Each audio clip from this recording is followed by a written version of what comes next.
Manusia mampu bikin unta normal yang lewat indukan, mampu ndak? Ndak. Artinya umatnya Rasulullah lebih sering melihat kekuatan Allah Subhanahu wa ta'ala kulla waqtin wa hinin, setiap saat, karena cara berpikir sudah dibenahi Al-Qur'anul Karim. Jadi gampang sekali, mukjizatnya Quran tuh gampang sekali. Anak raro kebangetan gitu. Paham ya? Maka untuk jadi wali umatnya Nabi itu lebih mungkin karena melihat kedahsyatan Allah setiap saat. Tidak usah nunggu sesuatu yang super kayak apa? Kan filakil bahri, sebagaimana laut terbelah oleh tongkatnya Nabi siapa? Musa. Terus ketiga, kalau logika mukjizat gini itu terus menerus seperti yang dialami Nabi Musa, resikonya adalah umat selalu menuntut hal yang aneh-aneh dan melupakan hal yang pokok. Itu lebih bahaya lagi.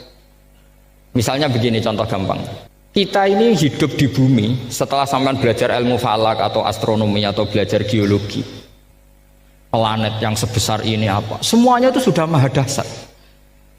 Gara-gara kita berpikir butuh kejadian yang aneh, ya gara-gara ingin kejadian yang aneh, mungkin lama-lama Anda ingin cari model hewan yang kepalanya itu di pantat, baru percaya kudrahnya Allah. Lama-lama kamu jadi dukun, seneng ular yang berkepala manusia, itu baru dahsyat. Nanti menjadi klinik. Makanya kritiknya ulama, mukjizat itu tidak perlu dituruti. Karena kalau dituruti itu bahaya bagi kelangsungan kenormalan kita. Makanya kata Abdul Hamid Khan, termasuk kitab yang saya kagumi, kata beliau begini, yang menjadikan orang kafir adalah dia nganggep kudrahnya Allah Ta'ala itu bergantung sesuatu yang dahsyat. Dia nggak sadar bahwa keseharian dalam hidupnya semuanya pertunjukan kudrahnya Allah Subhanahu wa Ta'ala. Kayak tadi saya contohkan nyamuk tadi, inna woha la yastahi ayyadriba masalam ma, terusannya ba'udotan fama foko. Kayak apa susahnya bikin nyamuk? Sudah kecil, punya alat kelamin, punya organ, punya urat, lalu dalam tubuhnya juga ada kuman, kumannya juga berorgan. Kebayang nggak Anda bikin seperti itu? Enggak. Dahsyat mana dengan tongkatnya Nabi Musa? Sama-sama berstatus kita tidak mampu sama sekali. Dahsyat mana? Sama kan? Nah, itu yang diinginkan Rasulullah Shallallahu Alaihi Wasallam, dan Al-Quran menggiring kita cara berpikir begitu terus. Sehingga Quran cukup menghentikan wa ma min dabbatin fil ardi wala ta'iri yatiru bi janahaihi illa umamun amsalukum. Sebetulnya burung yang setiap hari terbang, yang setiap hari lewat Anda, itu semuanya bukti kekuasaan Allah Subhanahu wa Ta'ala. Tidak usah nunggu kejadian-kejadian super dahsyat. Terus keempat, korbannya para kiai, termasuk saya. Jadi nanti kalau saya tidak bisa haji terbang, wah tidak kiai, tidak bisa terbang, tidak bisa kayak Harry and Potter misalnya gitu, tidak bisa kayak Harry. Jadi nanti kiai juga dituntut gitu, bisa terbang kayak Aladin. Jadi nanti repot. Semua kebenaran agama bergantung pimpinannya ini punya kedahsyatan itu. Akhirnya celakanya apa? Ada orang yang pura-pura dahsyat tapi penipu, kayak kasusnya Dimas Kanjeng. Jadi makanya nanti itu saya akan memberi penjelasan tentang apa? Mukjizatnya Al-Quran, kenapa disebut mukjizat paling apa? Dahsyat. Ini saya bacakan tag pokoknya ya, supaya sampean tahu. Ini tabaruk sama Imam Bukhari ya.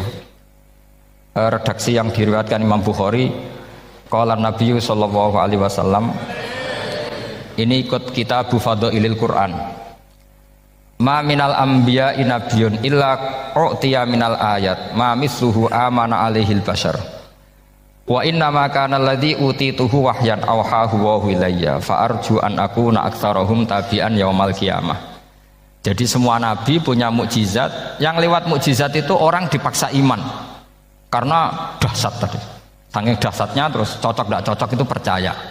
Tapi kata Rasulullah, mukjizat saya itu berupa wahyu, yaitu Al-Quran, dan saya berharap dengan mukjizat itu saya adalah nabi paling banyak pengaruhnya yaumal qiyamah. Maknanya paling banyak orang yang iman. Terus di sini dikomentari oleh sarehnya ya, oleh penyarahnya, yaitu Ibnu Hajar Al Asqalani. Ya saya baca Arabnya saja. Sama harus pura-pura paham jadi keren. Jangan minta saya terjemah nanti harus pura-pura paham. Bagus kok, mantas sabah biqaumin fahuwa minhum. Jadi bergaya orang kaya ya dikira apa? Kaya. Bergaya ulama ya dikira apa? Ulama. Nanti bergaya wali juga dikira wali. Saya baca ya, ini luar biasa menurut saya. Al makna annal mu'jizati al madiyata kanat khisyatan tusyahadu bil absor kana qoti soleh wa aso Musa. Wa mu'jizatul Qur'ani tusyahadu bil basirah. Jadi kayak tadi, kedahsyatan tongkat Musa itu karena apa? Laut kok bisa dibelah sebuah tongkat? Itu aneh. Kalau maknanya aneh adalah di luar kemampuan manusia, nyamuk lebih aneh. Kayak apa susahnya bikin organ apa? Nyamuk yang sekecil itu. Artinya bedanya apa? Tongkatnya Nabi Musa dengan pertunjukan nyamuk yang sama-sama mengarah satu titik, yaitu mengakui absolutisme kudrahnya Allah Subhanahu. Sama ndak? Sama. Sehingga umatnya Rasulullah tidak perlu ditunggoni mukjizat simsalabim. Cukup penalaran akal. Ini namanya basirah apa? Basirah. Nggih jelas ya? Mohon sampean ra usah kepen roh tokate Nabi Musa to. Cekap melihat apa? Nyamuk. Ya sudah bagus, sudah maju, sudah keren. Ya jelas ya.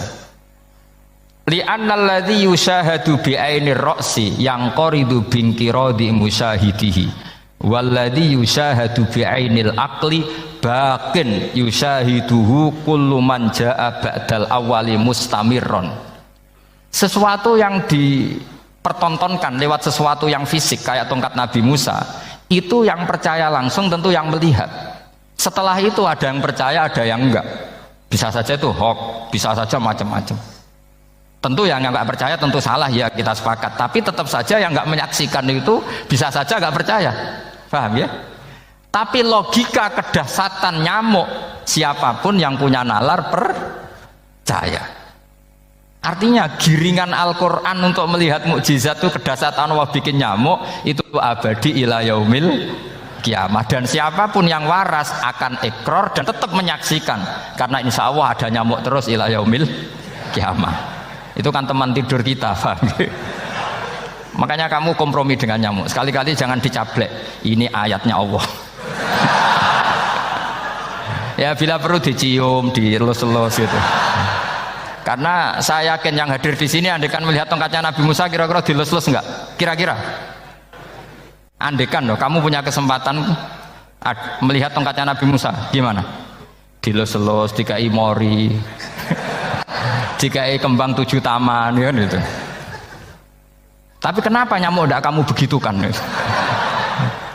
Toh sama-sama ini ayatnya Allah yang luar biasa.